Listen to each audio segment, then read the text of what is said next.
As we speak right now, by the virtue of that much-maligned tie that the Eagles played for last week, they're in first place in the terrible NFC East.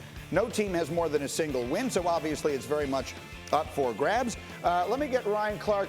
Let me see Ryan Clark. Oh, RC, why are you making that face at me this morning?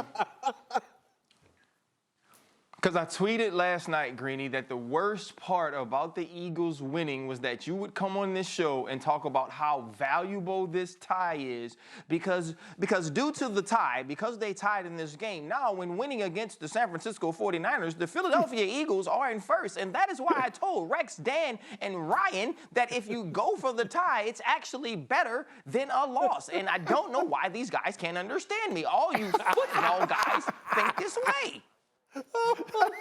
I got to say this. I've been begging Caliendo to do an imitation of me for years. He never did it. RC just did it, and he got it. And he got it exactly right. You know why? Because not only did that sound like something I would say, because it's smart, but he's absolutely right. Rex, the tie wound up working out for them very well. No, I can't give you credit for it. I cannot give you credit. I'm not asking credit for it. Give Doug Peterson credit for it. I'm not giving him credit. He doesn't even want the credit. Remember later he said, no, I made a mistake. I should have gone for it. Let's talk about something else, RC, all kidding aside. This past week, Doug Peterson, somewhat uncharacteristically cranky with the media twice, sort of got in reporters' face a little bit about the criticism of Carson Wentz. He defended his quarterback big time this past week. Do you think that made a difference last night?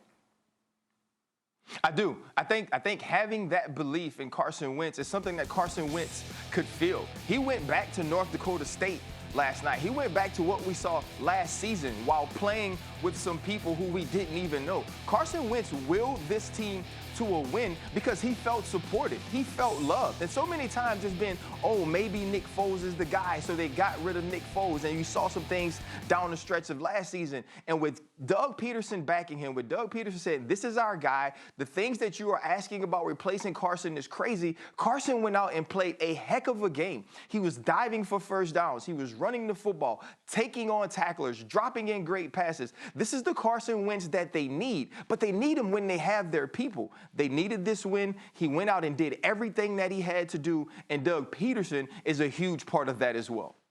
Yeah, when I look at that, Ryan brings up a great point. Doug Peterson's message was huge and powerful. He wanted Carson Wentz to know, oh, by the way, even in Philly, you are not alone. I'm standing side by side with you. We are together in this. And it was a huge message. And by the way, he also sent this message. I see it. It's loud and clear. You have one of the best quarterbacks in the league. And don't forget, you're also one of the best coaches in the league. And I think they realized that and they put it together. So let me ask you a difficult question. Dallas, Washington, Eagles, Giants. Who's the best team in the NFC East? I mean, I can't say that. I mean, I guess I got to say Dallas, but I don't want to because their defense stinks.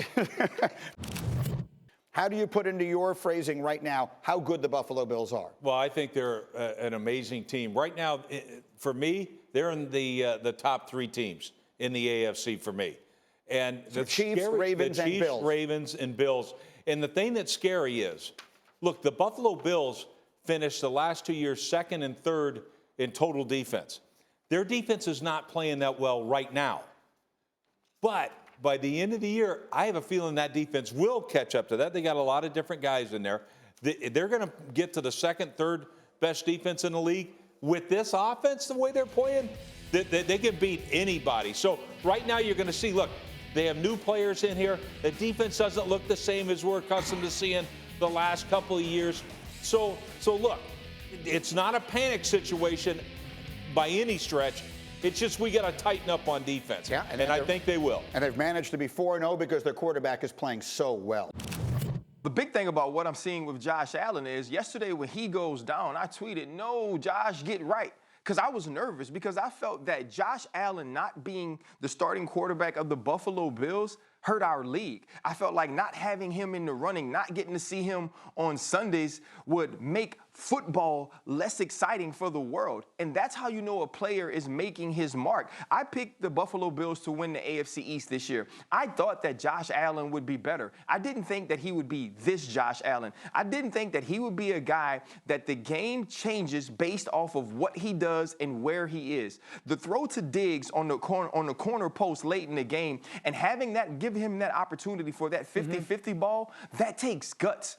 That takes skill. It also takes arm strength. And Josh Allen has all of those things in droves. And this team is going to be a tough out because of him. He's physical, he's smart, he's athletic, but more than anything, he's confident. He thinks that he's the best player on the field, the way that Dan said. And I believe he thought that before this year. Now he's just showing it. The Bills are going to be extremely hard to beat down the stretch of this season. And again, I mean, the Patriots are playing Kansas City with Brian Hoyer at quarterback tonight, so the Bills are probably going to wake up tomorrow with a 2-game lead in the AFC East. Thank you for watching ESPN on YouTube. For live streaming sports and premium content, subscribe to ESPN+.